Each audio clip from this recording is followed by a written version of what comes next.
Hey, this is Mike Durr, the Kingwood Mortgage Guy, and I'm here with the Homebuyer Webby. This is April the 5th. It's just a little bit before 7 o'clock, so we're going to just kind of go over some fun stuff.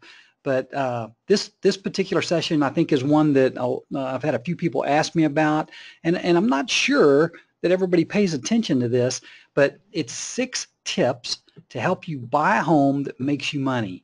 And here's why I think this is important. There are a lot of people out there that are buying a home for the first time, and they clearly don't know some of the subtleties of buying a home that's going to make you money. And from an investor standpoint, this is where we're going to come from an investor standpoint, where there are opportunities out there, just like if you were going to be buying a home to flip or to buy and occupy for 2 years and sell, and that you would make money. And I can tell you there's nothing wrong with keeping the mindset of an investor when you're getting ready to buy a house. Now, there are some extremes, and you're going to see some of the slides that I have tonight that are a little over the top, but some of this comes from, well, a big portion of it comes from Dave Ramsey. And Dave Ramsey is well, I don't know, he probably is still investing in homes today. A great place to invest. Now, you invest in a lot of things, but homes is one of them. And the other thing is that there are just some common sense things that, if you think about them, make a lot of sense. And the one thing that I will tell you is that in some circumstances, you get caught up in not doing anything to a home. You want to move in a home and not have to do anything. And if that's you, well, this is probably not going to be exactly right on target. But if you are looking to get in a home and you're willing to put a little elbow grease to it, the opportunities for you are going to be pretty darn good if you pick or you take advantage of the 6 tips that we're going to give you tonight. So hopefully that kind of sets you up for what we're going to talk about today. But what I wanted to start with, and I'm going to skip over here to this slide. There we go. Okay, now you can see that. Well, I don't know if any of you guys saw the 1980s classic, The Money Pit. The Money Pit starred Tom Hanks, a young Tom Hanks, I might add, and Shelly Long. And here's kind of like the plot. Tom Hanks and Shelly Long are a boyfriend and girlfriend. She has an ex-husband. They're subletting an apartment from him, and he tells them that they've got to get out. Through an unscrupulous realtor friend, Walter learns about $1 million distressed sell on a mansion that he can buy for a mere $200,000. Now, he and Anna meet the owner, who claims she must sell it quickly because her husband, Carlos, has been arrested by the Israelis, having been accused of being Adolf Hitler's pool man. Her sob story and insistence at keeping the place in candlelight in order to save money from the lawyers distracts Walter and enchants Anna, who finds it romantic. They decide to buy it. From the moment Walter and Anna take possession of the house, it quickly begins to fall apart. Amongst other problems, the entire front door frame rips out of the wall. The main staircase collapses, the plumbing is full of gunk, the electrical system catches fire, the bathtub crashes through the floor, the chimney collapses, and a raccoon is living in the dumbwaiter. The repair work continues for a grueling 4 months, and Walter and Anna realize that they need more money to complete the renovations. So this is one of those plots that can happen, and I find a lot of times when people are looking at buying foreclosures or getting a deal on houses. Well, let me tell you, there are situations like that I love the part where it says Anna, who finds it romantic, and Walter's distracted with the story. And you know, it's not to say that there aren't stories about houses, and there are good deals out there, but you got to be careful, because what a con guy will try to do is will try to distract you with something that really doesn't matter, and he's trying to get in your pocket. So anyway, this is just one of those things which you want to keep in mind. I think that's a good story. Okay, it is 7 o'clock, so we're going to get started. I am Mike Durr, the Kingwood Mortgage Guy, and we're going to get started right now. If you needed to reach me, my number is 281-348-9899. I'd love to talk to you. And how to buy a home that makes you money. And I just talked about the money pit. There's a couple good pictures. Shelly Long, if you didn't know who that was, that is her right there. For those foreclosure seekers, this is a must-see. Now, the only reason I say that is because it seems like such a wonderful idea to go look for foreclosures. But I got to tell you, unless you're seasoned at looking for houses, looking at houses, have plenty of money, cash to buy a foreclosure, it's going to be hard. I mean, I can tell you that it's a lot of times it's more trouble than it's worth. And I can tell you that from both ends. I'm trying to finance some and also trying to buy some. All right, so the number one tip, and you've heard this before, it's a classic: location, location, location. And when you're looking at buying a house that's going to make you money, particularly if you look back over the last couple of years, when we say location, we're talking about the neighborhood, we're talking about the school district, we're talking about close to shopping, close to your work, close to freeways.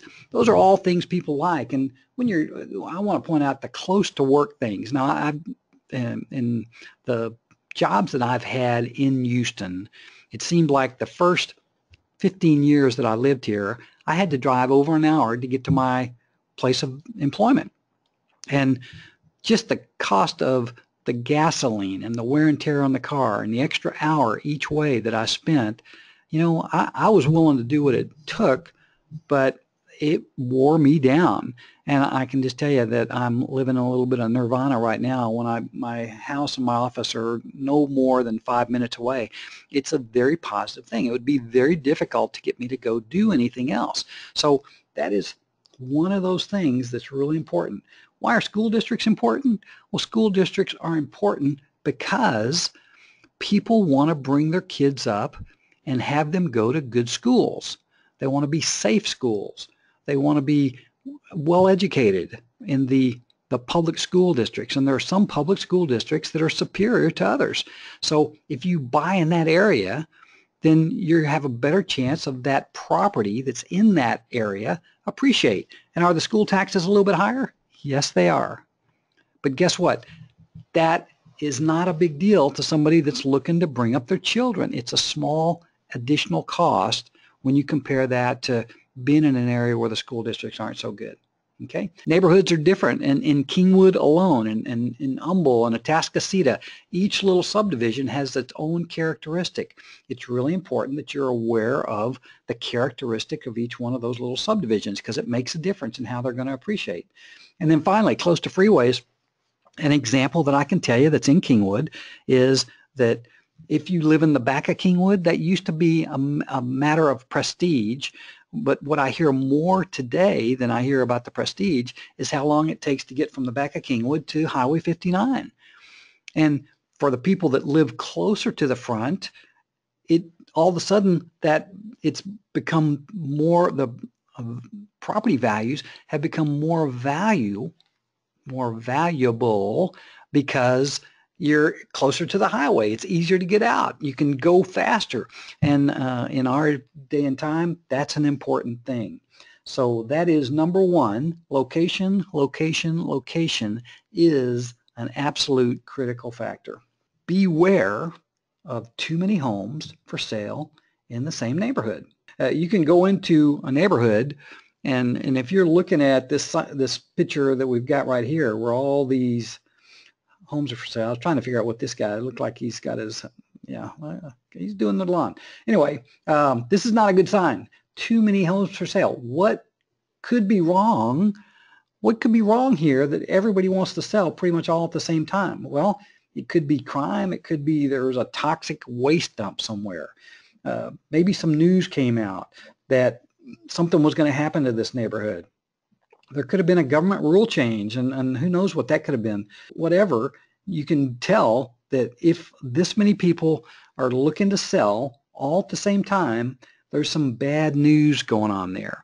And so this is probably not a great place to move into if you're thinking about selling and trying to make some money on this particular property. That's pretty self-evident. So let's move on to number two.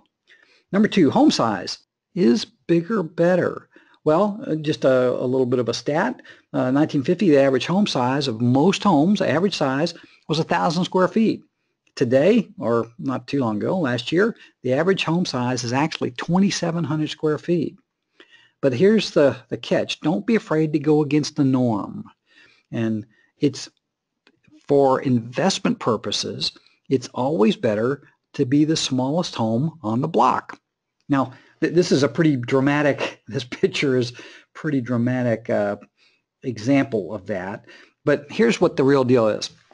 If you live in a neighborhood and the homes are 3,000 square feet and yours is 2,500 square feet, and the value of those homes is moving up, they will tend to carry your home along with it. Now, the opposite is true, is if your home is the 3,000 square foot home, but the community, the home, most of the homes in the marketplace are in the 2,500 square foot range. If the majority of the homes in the neighborhood are smaller than yours, they will tend to bring your home down, as opposed to the opposite, which is where most of the homes are the bigger, they will bring yours up. So it's a subtlety, and it's something that not a lot of people talk about, but it's very important for you to look at to see what's going on in the neighborhood. Are you buying one of the smaller homes, or are you buying one of the bigger homes? Very important point, and it's one that can end up making you money when you choose to sell your property. Okay, exterior. Now this is where I get into the investment stuff, and I had some fun with this, but everybody knows, well, I say this, the exterior, when I'm talking about the exterior, I'm talking about the elevation. Some people call that the elevation. Builders will call it the elevation. What does it look like from the outside? Curb Appeal sells homes. If you go buy a home and you see flowers in the garden, you see a very well manicured lawn, you see trees that provide shade, and you just look at it and you go, man, it's got a porch on it with a little place to sit out there. You go, man, I can so see myself living in that house. And that's a good thing. You know, I mean, obviously the people that are selling that house did a good job kind of dressing it up so that it looked good to potential buyers. Here's the catch, though. Overgrown hedges, trees, etc., this can all be dealt with. And I want to give you a quick example. My brother-in-law, who lives in the Tyler area, bought a lake house, and I helped him finance it. When he bought that lake house, the beautiful lot, but it was a mess. I mean, there were trees that were overgrown. The lawn was up past our knees. I mean, it was scary looking, but he got a good price on it. And it turns out that that property is a showcase property now because it took very little. It took a little TLC, and he's made a lot of improvements to it, but it turned out to be one of the best investments that he made, and I can tell you that there are opportunities like that. Now, with this old tractor in here, who knows, this tractor may be quite a good tractor, and behind all this, I don't know if this house is in good shape, but you don't know until you get in there and look at it. And what I'm telling you is do not turn away just because the thing is overgrown. And you know, what you don't want to do is you want to make sure that the neglect, because obviously this yard has been neglected a little bit, hasn't crept inward. Now, on my next couple slides, I just wanted to go through these fast because you talk about there is a house behind all this, so that may be a little bit extreme example, as is this one and this one. Even though this is kind of pretty, but you can tell the house is a little bit rough here. They may let that go a little bit out of the way. Okay, so we'll skip to number 4. Interior. It's kind of the same thing as the outside. You see a house, you walk into a room like this, and I think this is pretty hilarious, but it's only one of few that I'm going to show you. Don't jump too fast at saying, oh my gosh, this place is horrible. Positive things can be done with this. So it may be that weird paint or pet stained carpets, there's no upgrade to the kitchen or the bathroom, might not be a bad thing, because you can fix gaudy interior or decor. You can take this carpet up. You can take all these recliners and fluffed up couches and take them out of there and just make this room whatever you want to. Now, what you can't do is you can't fix how the home functions, and that's something you have to pay attention to. But I'm going to encourage you to, sometimes you have to look past the initial impression. And of course, if you're going to sell the house, you never want to have a home that has this kind of impression. But if you're buying a home, sometimes you might just get a bargain because you saw past some of the problems. And what I want to do now is I want to show you some. I didn't spend a lot of time looking at these pictures, but I think you'll find them funny. So how about that as an office? I mean, is that something else? Now, if you stepped into this room and were considering buying this house, what would you think? Maybe the guy is going on safari, or maybe he went and he brought back all this cool stuff. I don't know, but that would give me a little, well, there's a dramatic event when you see that property. How about this one? Is this guy in the circus or what? Yeah, it could be. I love the luxurious chairs there. How about this one? It's like, I think there was a movie that had a home that had this thing. I mean, you could almost stand in there in a plaid suit and nobody'd ever be able to find you. Here's one. This one's, I'm not sure what the guy was trying to do here, but it looks a little bit African, Egyptian, or something. But again, if you walked in a room like that, would you want to buy that house? It might put you off. Okay, so let's get down and talk serious now. Condition of the home. This is a big one because this is stuff that you have to maybe let somebody else that's an expert do for you. And what I put here is the best Murphy detector is a home inspection. And it's a great way to avoid making a mess out of buying a home. And let me tell you, when you make a mess on buying a home, it ends up costing thousands of dollars. So the home inspector, and most everybody does this, but this is just an encouragement to do it again. He's going to check the foundation. He's going to check the plumbing. He's going to check the electrical stuff. He's going to look at the heating and the air conditioning. He's going to check the roof. He's going to look for water damage. And if you're smart, you'll get somebody to go out there and do a pest or a termite control too, or a termite inspection. So you don't want to make those early mistakes. And this is, you know, it's anywhere from $300 to $500 to get an inspection these days, but it's good money. It's money well spent. It's a good investment.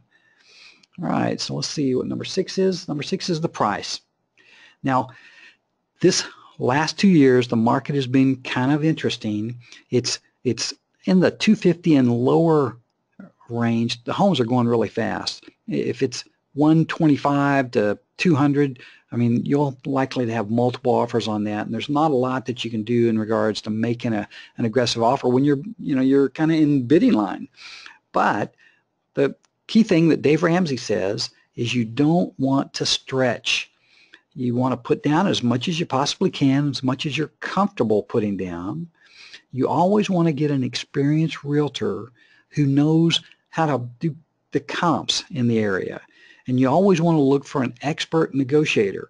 Keep in mind, the realtor doesn't cost you money. They're paid for by the seller. But if you get somebody that knows how to negotiate, and they can save you money and they don't cost you a dime. It's a very positive thing. And the big thing that you don't want to do is you don't want to overpay, even if it's in a competitive bidding situation. And a lot of people fall in love with houses. Well, let me tell you, if you fall in love with houses, it's going to be harder to make money because you're going to pay more and you're going to lose some of the equity that you possibly could have had. So I thought that this was really good information so that you could take a look at these houses with a whole different eye. Let me tell you, I'm here, Kingwood Mortgage Guy. I want to make sure that if you have any questions, I'd love for you to call me at 281-348-9899. What I didn't mention is most of the people that I asked for people to rate me and tell me how I did. I've been getting a lot of good reviews, and it's because I've got a good team and we really care. So this is Mike Durr, the Kingwood Mortgage Guy. I hope you enjoyed the Homebuyer Webby. I think you can use this information to help you make money when you buy the next house. That's it.